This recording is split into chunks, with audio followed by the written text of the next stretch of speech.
degrees. This has been the Night Report for Monday night, March 10th. This is Dick McDaniel saying goodnight for the Night Report news team. Stay tuned for the CBS Mystery Theater and our next news at 12 midnight. The CBS Radio Mystery Theater presents...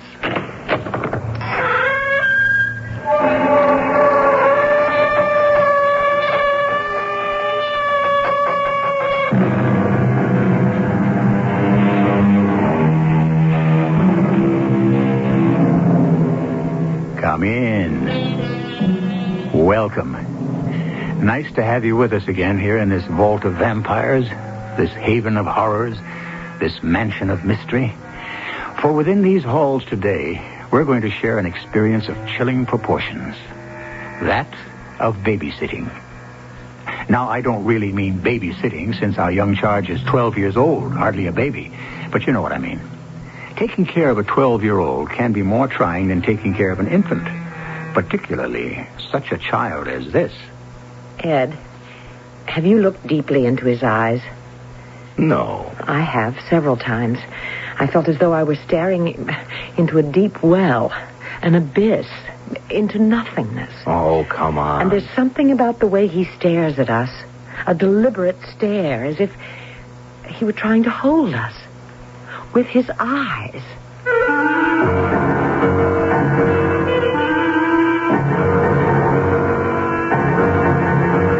Our mystery drama, You're Going to Like Rodney, was written especially for the Mystery Theater by Bob Juran and stars Tony Roberts and Patricia Elliott.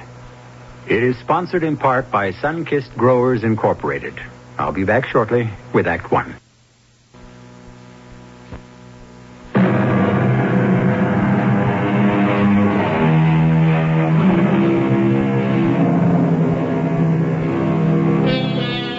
It's sometimes difficult for childless couples to put up with the activity of youth. They lead a life where everything is orderly and comfortable. The intrusion of a child, even for a visit, can upset the harmony of their settled lives. So it was with a certain amount of concern and yet a feeling of compassion that June and Ed Carpenter in San Diego, California, read the letter that arrived from Edgar's brother, George, a New York attorney. Helen and I are asking a favor. For the past 2 weeks, we've been caring for a young boy of 12.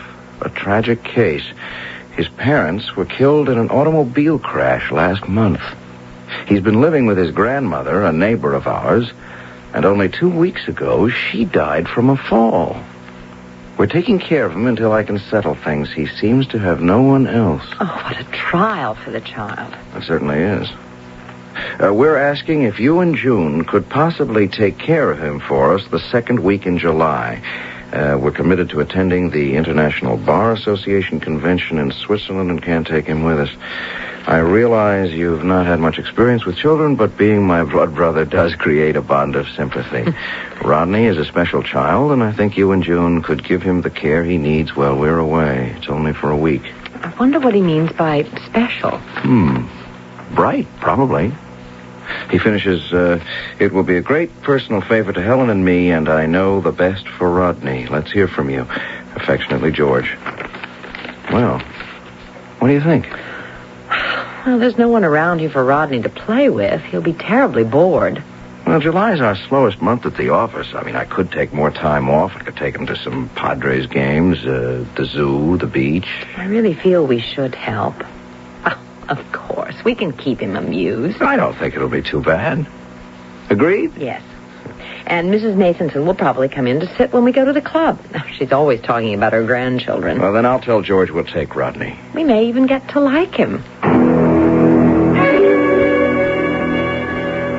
Oh, you're going to like Rodney, Ed. You can't imagine how much Helen and I appreciate it. Well, we're glad to do it, George. Listen, you said Rodney was a special child. What's he like? What does he like to do? Well, he's sort of the quiet type, you know. Hasn't been much trouble for us.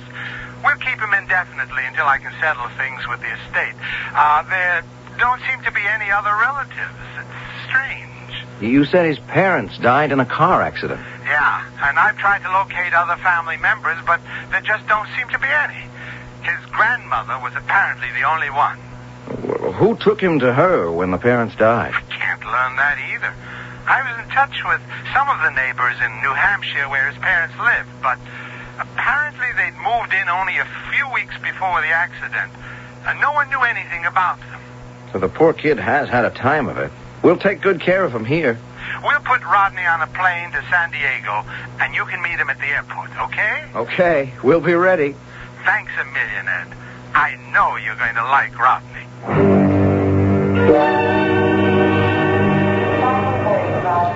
Oh, I wish we'd left earlier. The plane's in already. Oh, so the kid will wait. It may upset him not to find us there. Look, we're in time. They haven't opened the gate yet. I'm glad George sent a picture of him. At least we know who to look for. Well, there probably aren't many 12-year-olds traveling alone on this flight. We'll spot them. Oh, here they come now. Hey, there he is. Rodney? Rodney? Here we are. Oh, he sees us. Over here. He's a lot smaller than I expected. He looks awfully frail. Hi, Rodney. I'm Uncle Edgar, and this is Aunt June. How was the flight? Fun? Would you like a cold drink or something before we start home? Well, at least he shook his head no. Oh, he's probably terrified from the long trip alone, and we're total strangers to him. Well, when he sees his room and the swimming pool, he'll brighten up, won't you, Rodney? Well, shall we go home? He's still in his room? Yes. I'm really uneasy, Ed. He just won't say a word. While I was unpacking his things, I chatted and asked him questions, but he doesn't speak. And there was one suitcase he wouldn't let me touch. Well, I wouldn't worry yet. He's only been here a few hours. George said he's the quiet type. Give him a chance to get used to us. Quiet is right. Completely quiet. Listen, there can't be anything serious. I mean, George would have told us if he had a problem. He's certainly not autistic. No, he responds all right. He nodded yes and no. He shrugged. He just won't speak. I think I hear him in the kitchen. I'll get him out here and into the pool. Hey, Rodney! Come on out. Oh, you've got your suit on already. Would you like to swim? Last one in is a rotten egg. Come on in. Go on in, Rodney. You can swim, can't you? Yeah, attaboy. Come on. Oh, there we go. Hey, get up on my shoulders now. I'll toss you. Oh, that's it. You're a strong little devil, aren't you? Here we go. Ed, are you all right? Ed, what's the matter? Get off. Ed! Get off. Ed! Help! I'm throwing you the life ring, darling. You catch it. Hold on. Rodney, help me pull him in. Hold on, Ed. You're almost to the side. There, darling. Here, grab my arm. I'm okay. I gotta get my breath. Stretch out, darling. Face down. What was it? A cramp? Lord, that kid is strong. I couldn't get out from under him. What do you mean? Oh, I know it wasn't your fault, Rodney. I put you up on my shoulders. But, Edgar, he slipped off your shoulders. No, he didn't. He was pressing down on me. Well, there was so much splashing. I couldn't tell what was going on, except that you looked like you were drowning. I think I almost did. But he's not that heavy. He's almost scrawny, and you're 200 pounds. I couldn't get up. Edgar, he's gone into the house. He probably feels guilty. I tried to tell him it was my idea. Hello? Anything the matter? Oh, Mrs. Nathanson. Oh, please, come in. Well, I was in my garden. I heard a commotion. Nothing serious, I hope. Well, yes, almost. Here, darling, sit down. Oh. Yeah, I was playing with Rodney and nearly drowned in the pool. Dear me, how awful. Well, I'm glad to see you didn't. By the way, who is Rodney? He's a youngster my brother in New York took in. He's 12. We're looking after him for the week. Ed's brother and his wife are in Switzerland for a lawyers' conference. Oh, yes. I was in Switzerland in 1903 with Mr. Nathanson. How did you almost drown, Mr. Carpenter? I don't know. I was playing with the boy, and then I couldn't get my breath. I couldn't get to the surface. Oh, it's curious. Your pool isn't that deep. And Rodney's not that big. Well, all's well that ends well. I'll get back to my roses. Oh, Mrs. Nathanson, since you're here, I wonder, could we call on you to sit with Rodney, 1 or 2 nights a week when we go to the club? Oh, but of course. I'd be delighted. You know, my grandson, Arthur, he's a 14-year-old. He called me the other day, all on his own, and it was just... Would you like some iced tea, Mrs. Nathanson? Oh, no, dear, thanks. I must get back. Glad it was nothing serious. Just call any time. I'll be glad to sit with Rodney. Thanks so much. Well, I'd better go in and see him. Yeah, he probably feels that it was his fault. Now, I'll talk to him. We've got to make him understand he's not to blame.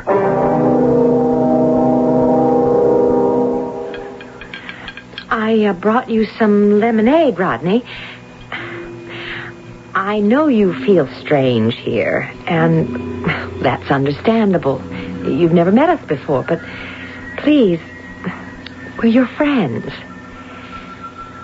Rodney, let me ask you, can you talk and just don't want to, or are we trying to make you talk when you can't? You can shake your head, yes or no. Oh, you don't want to answer. All right, Rodney.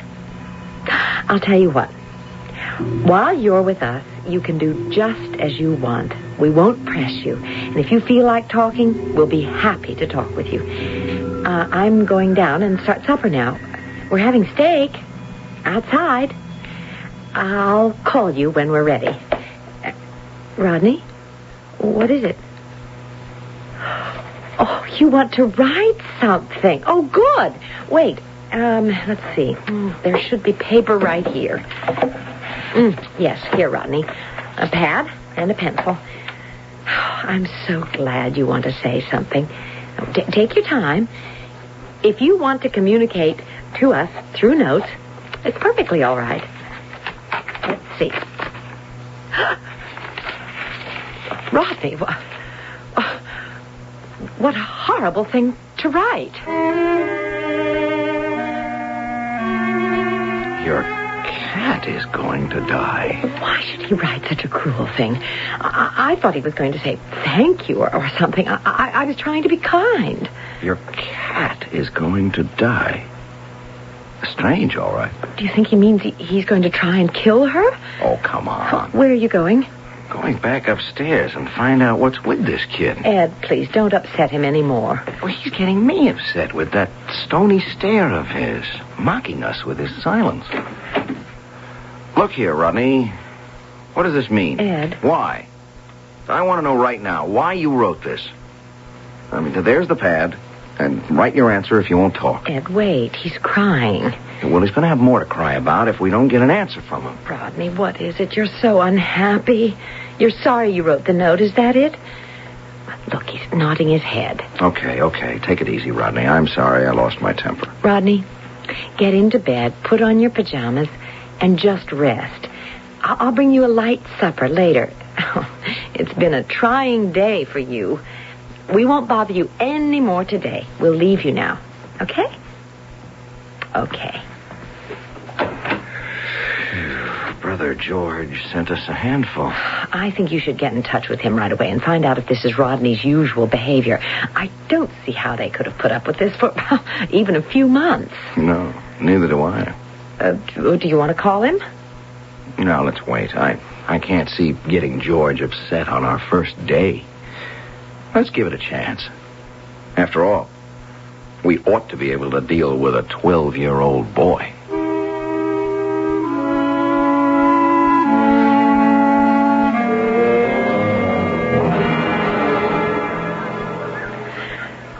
Maybe we were wise to wait. He's been a little better the past 2 days. Yeah, he's getting used to us. If only he'd talk. He hasn't even written anything since that first note. Maybe he hasn't anything to say. We do the talking, and all he has to say is yes or no. Ed, have you ever looked deeply into his eyes? No, not really. I have. Several times. I felt as though I were staring into a deep well, an abyss, into nothingness. Oh, come on. Mr. Carpenter. Mrs. Carpenter. What's the matter, Mrs. Nathanson? You're all flushed. Here, sit down. Oh, no, that's all right. I don't know how to tell you. I'll just have to say it. Under my porch this morning, I found your cat, Sylvester, dead.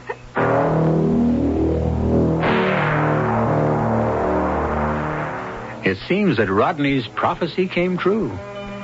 He told the Carpenters a cat would die. But was it a prophecy, I wonder? Or did Rodney have something to do with it? He's such a strange youngster. Would he go so far as to kill an innocent little cat that belonged to people he hardly knew? I hope a similar fate doesn't await the other people in our story. We'll find out when I return shortly with Act 2.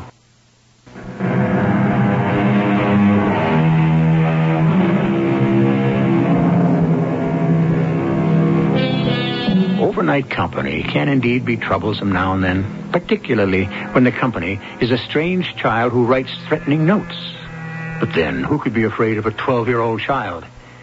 But remember, Rodney is somewhat of a special child, an orphan whose parents were killed in an auto accident. I think we ought to have some compassion for the boy. But at the moment, the Carpenters and Mrs. Nathanson are lamenting the death of the Carpenter's cat. There he is. I'm so sorry. Are there any marks on him, Ed? There don't seem to be. No. None at all. Well, he might have eaten something. He never leaves the yard. He couldn't have gotten any poisoned food. Must have died last night. I'm going to take him to the vet for an autopsy. I'm serious. I'll get a carton. I have one round back. Do you think Rodney killed Sylvester? Don't you? I don't want to think that. I'm taking Sylvester to the vet, and then I'm going to talk to that kid. I'll come with you.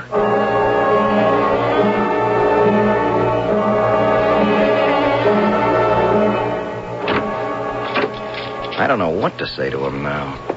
You heard the vet. No apparent cause of death. How could Rodney be responsible for that? Ed, we've got to stop blaming him and being suspicious of him. He needs some kindness. Maybe you're right. Well, look. What's that on the coffee table? A paper. It's his handwriting. Look at this. I told you so. That evil little devil. Rodney? Rodney?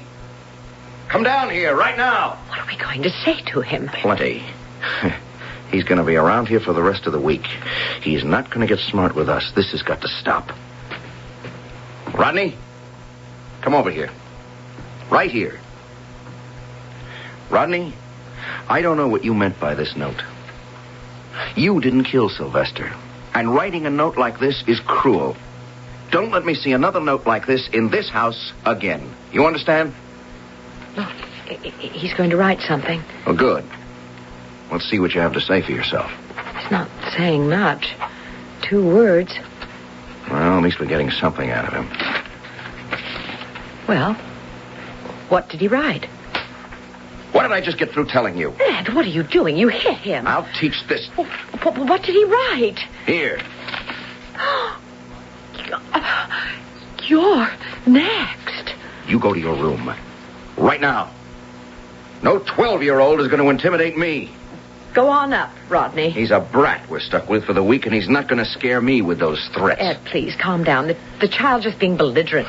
You're going to antagonize him even more. You're not afraid of him, are you? I don't know.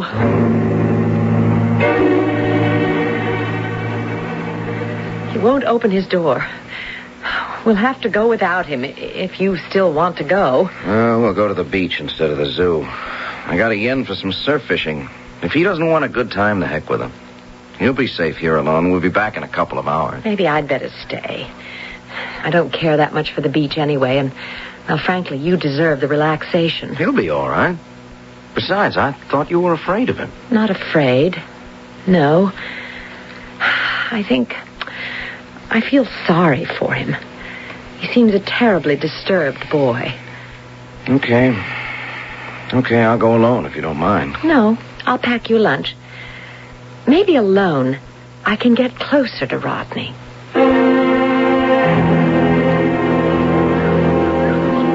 Hello? May I come over? Oh, please do, Mrs. Nathanson. Oh, well, I saw Mr. Carpenter drive off with his fishing gear. Tell me, what did you learn about poor Sylvester's death? The vet couldn't say. Just no apparent cause. Well, that's strange, isn't it? Oh, but it does happen, I guess. Oh, by the way, how is the young man who's staying with you? I haven't seen him at all. He's all right. He stays in his room a lot. Oh, well, that doesn't sound natural for a 12-year-old boy. Is something the matter with him? Well, we don't know. He never speaks. He writes the most ghastly notes. There seems to be something disturbing the child. Oh, well, what kind of notes does he write? Well, the first said our cat would die. Oh. And then he left one saying, I told you so. Oh, dear me. And then, right in front of us, he wrote, you're next. Oh, well, maybe it's his way of attracting attention. We don't know anything about him. Could he have killed Sylvester? Somehow? Oh, that doesn't seem likely. What does Mr. Carpenter think? Well, he thinks Rodney's just a brat.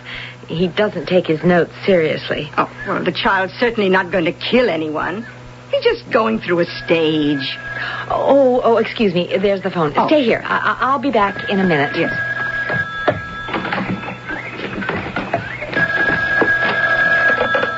Hello? June? I never made the beach. I'm at the hospital. What? What are you talking about? What's the matter? Lost control of the car going over to Coronado. It just wouldn't steer. It went into the water. Ed, for heaven's sake. I wanted you to know before you heard it from someone else. The car is in 8 feet of water. I'll be right there, darling. No, you stay where you are. The cops are going to bring me home. I'm okay. I got out in time. Well, hurry, then. Hurry. I will. Mrs. Carpenter, what is it? You're shaking. That was Ed. Oh. He lost control of the car. It went into the water at Coronado. Dear me. Is he all right? Yes. The police are bringing him home. Oh, thank heaven. I don't understand it. Ed had a complete annual overhaul on the station wagon last month. They would have found anything wrong with the steering. Oh, you think so? Please, stay with me, Mrs. Nathanson. I'm so upset. I don't want to be alone. I will, of course. Can I get you something? Oh, yes. There's some aspirin in the cupboard over the sink. I could use it. Oh, all right. I'll get it. Now, you sit right there.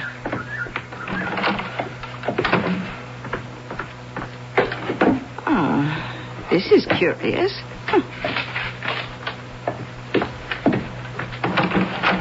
Oh, here's your aspirin. I found this on the kitchen table. Oh, no. It says mist. Just the one word, mist. That's his writing. Rodney's. What does he mean, mist? On top of Ed's accident. Oh, he's a fiend. Oh, but the child couldn't possibly have had anything to do with the car. I am beginning to wonder. Mrs. Carpenter, I think you're letting yourself I don't want Ed to see that paper. Oh, do you still have the other note? Yes. I wonder. My sister's quite good at handwriting analysis. Now, she's helped the police department several times. Perhaps if she looked at Rodney's writing, she could tell us something about his character. It's quite revealing. That is a good idea. Would she?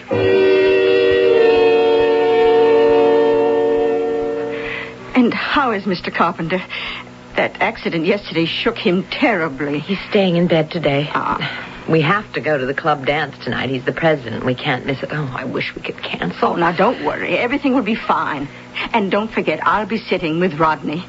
But I really came over to tell you what my sister says about his handwriting. Oh, yes, what? Well, she couldn't be as thorough as she usually is because the letters are printed, not written. Yes? Of course, I didn't tell her a thing about who Rodney is. She didn't even know he was a child. What did she say?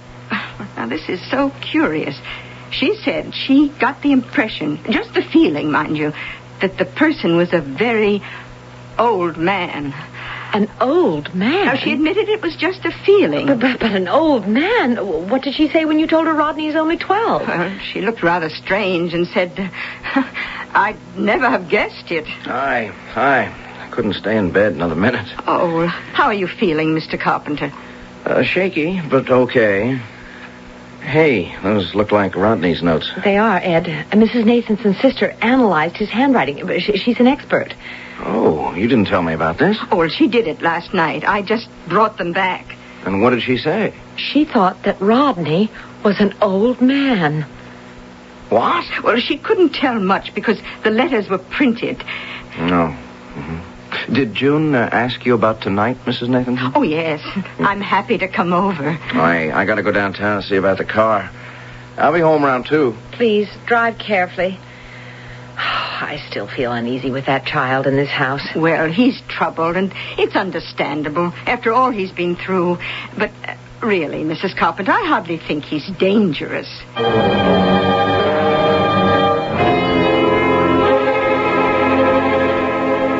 Well, Mrs. Nathanson, we won't be late. That's all right. Enjoy yourselves. Heaven knows you deserve it. I wouldn't even go to this dinner dance at all with Rodney here, but as president of the club, I have to be there. You know the club number if you need us. Of course. But nothing's going to happen. If Rodney does come down, maybe he'd like a game of checkers. Don't have to talk to play that. Let's go, June. Well, goodbye, and relax. Everything's going to be all right here. Oh, help yourself to anything in the refrigerator. There's a fresh cream pie and coffee's in the pot. Oh, thank you. Have fun.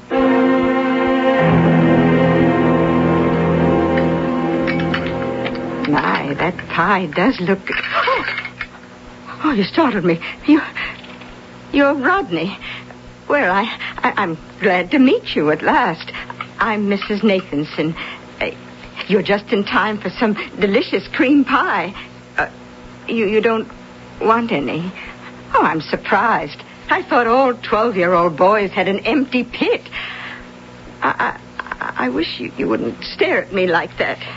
You're going to write something? Oh, good. Let's see. Do I like butterflies? Oh, why, yes. I think they're very beautiful. Another note. Would I like to see your collection? Oh, I'd love to, Rodney. How many do you have? Oh, it's upstairs. Okay. Lead the way.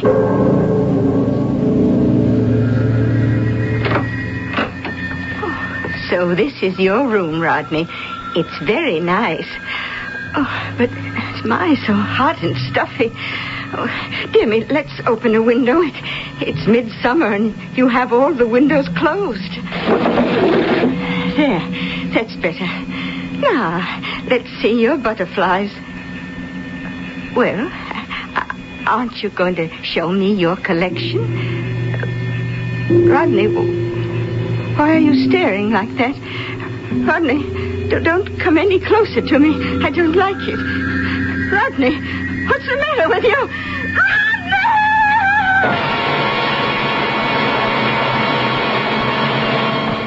As I said at the start of our excursion into the macabre, babysitting can be an experience of chilling proportions. Rodney is indeed a handful, and he still has 2 more days to spend with the Carpenters. Frankly, I'd take him over my knee and give him what he deserves. We'll find out what else Rodney is up to when I return shortly with Act 3.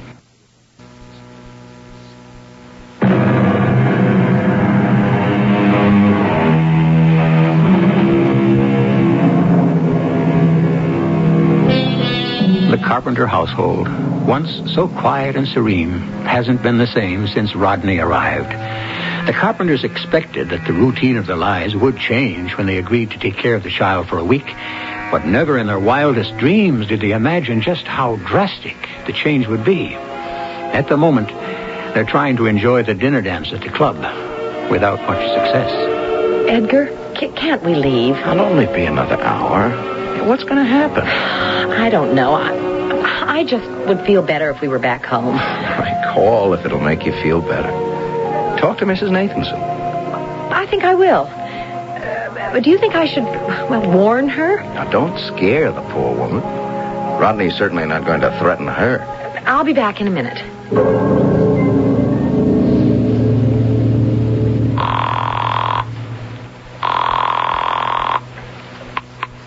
Hello?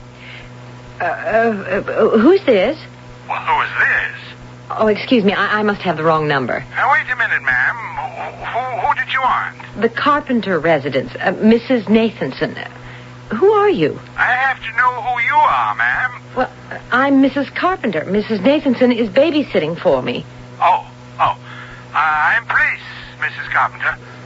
Police? Officer Dugan. What is it? Good Lord, what's happened? An accident, Mrs. Carpenter. Can you come right away? Yes, right away.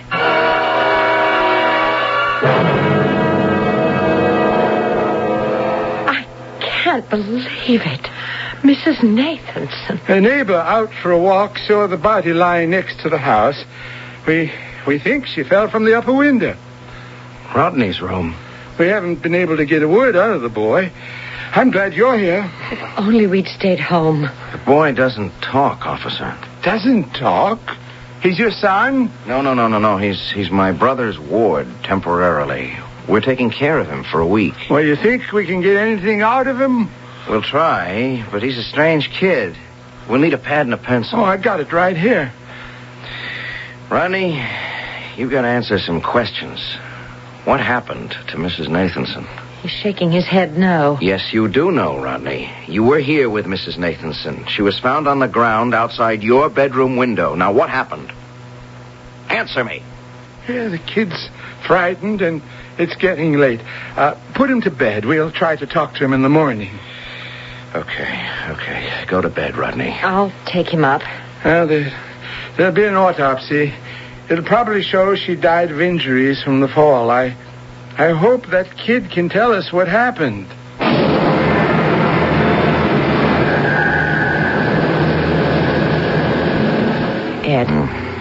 Ed, wake up. Huh? What's the matter? Ed, Rodney's just gone downstairs. What time is it? 4 o'clock. Well, I'll get up and see what the kid's up to. Rodney? I'll come with you. Rodney, where are you? He can't answer. We'll have to find him. I don't trust that kid wandering around the house. You know, he's liable to come at us with a butcher's knife. Ed. The front door. He went out. Turn on the light. Why would he be going outside? Rodney, get in here. Can you see him? No. He might be running away. Huh. We should be so lucky. Rodney, we know you're out here. Now, come on in. Right now. I don't like this. I'm getting frightened. You go in. You're cold. I'll find him. I don't want to be alone. He could be hiding anywhere. Shrubs. The front door. The little devil tricked us. He doubled back inside. Come on. What's he trying to do to us? Rodney! Rodney, come here. Right here, right now. Oh, this is giving me the willies. He's deliberately trying to bait us. I'm not going back to bed until I know where he is. Well, we know he's in the house. Do we? And we heard the front door slam when we were outside. That's all we heard. How do we know he actually came in? Well, when you put it that way, how do we know he actually went out?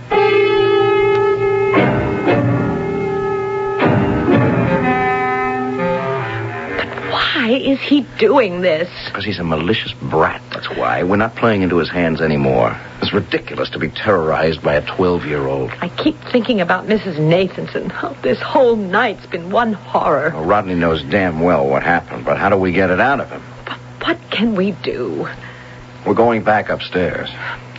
I couldn't sleep if my life depended on it. Yeah? Well, it won't. I don't know what he's up to, but there's nothing he can do to us. Look, I'm not looking for him anymore. Oh, it's starting to get light. I might as well get dressed. The police will be back later this morning. And if Rodney's not here, I don't give a damn. Ed, his door's closed. There's no way it could be. But he's in bed.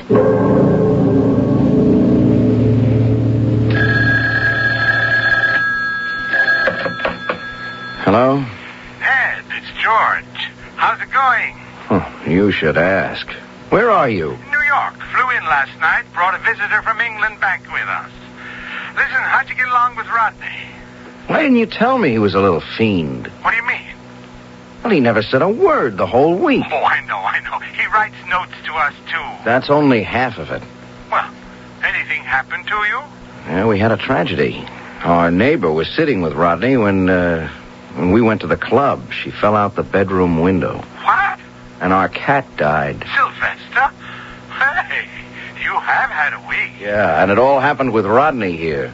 Come on, he's just a kid. You don't think I can't get into it now, George, but the minute he gets off that plane, find someplace else for him.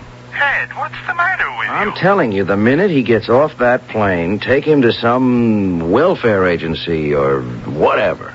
Sure, Ed, sure. You put him on the plane tomorrow. It's flight 704. With the greatest pleasure. Okay. I'll meet him at this end. You're welcome to him.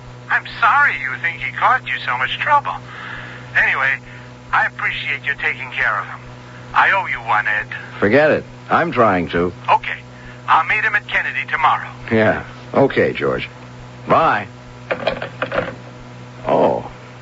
Rodney. I didn't hear you. You're going back tomorrow. You want to know something, kid? I still think you pushed Mrs. Nathanson out the window. And I still think you had something to do with the cat. No response, huh? I can't prove it. I wish I could. Come here. Closer. Yeah, June's right. There isn't anything behind those eyes of yours. What are you? Well, I don't mind telling you, kid. I'll be glad to see you off tomorrow.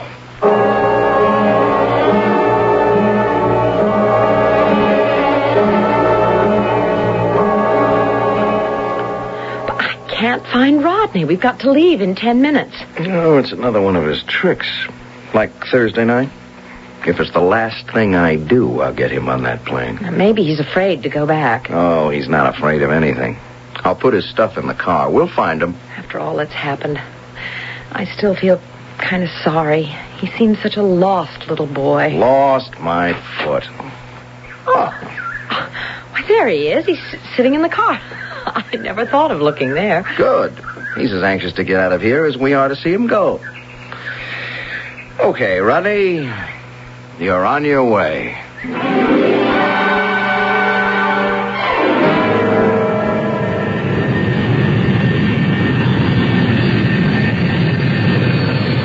Well, there it goes. Bye-bye, Rodney.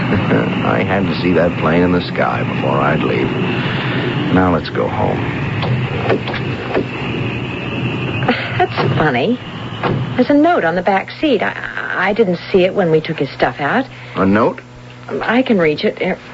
I can't imagine when he put it there. What's it say? Goodbye. It was. Goodbye, it was? Well, he must have meant to finish the sentence like it was nice or it was awful. Just goodbye and it was? Yep, that's it.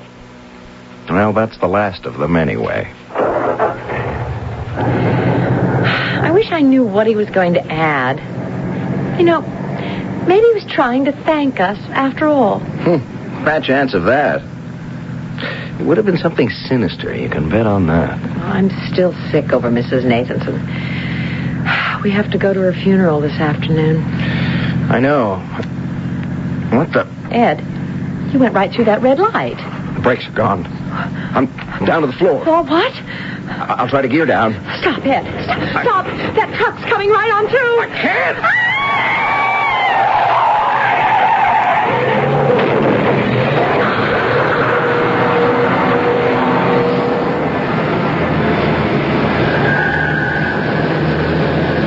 I'm glad you could come to the airport with me, Mrs. Parker. Helen hates the trip. Oh, well, I'm here to see New York. I want to see as much as I can.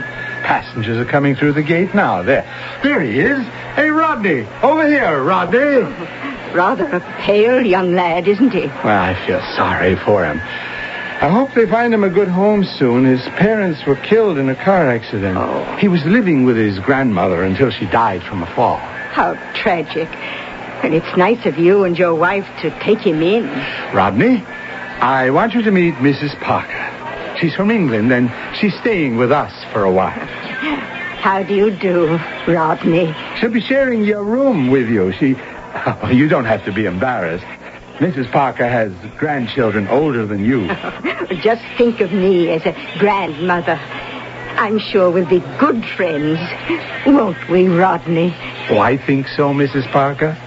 You're going to like Rodney.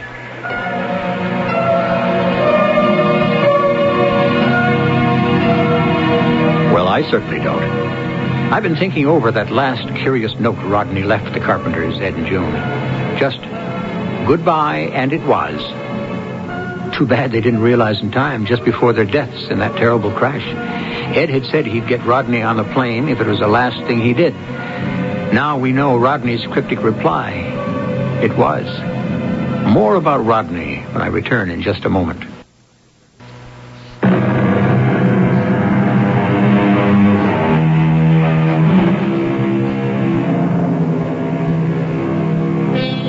Who is Rodney? The bad seed? A bad boy who can't help himself? Or perhaps a demon from another time, destined to spend eternity causing identical tragedies wherever he goes? The empty eyes, the extra strength, and that curious mistake of Mrs. Nathanson's sister, thinking he was very old. Or was it a mistake? We can only speculate. Our cast included Patricia Elliott, Tony Roberts, Bryna Rayburn, and Earl Hammond. The entire production was under the direction of Hyman Brown. This is E.G. Marshall inviting you to return to our Mystery Theater for another adventure in the macabre. Until next time, pleasant dreams.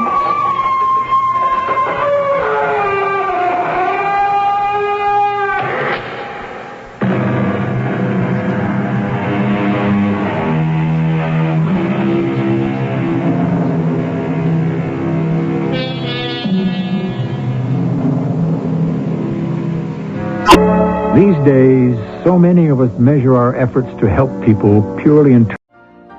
You've been listening to the OTR Gold Network.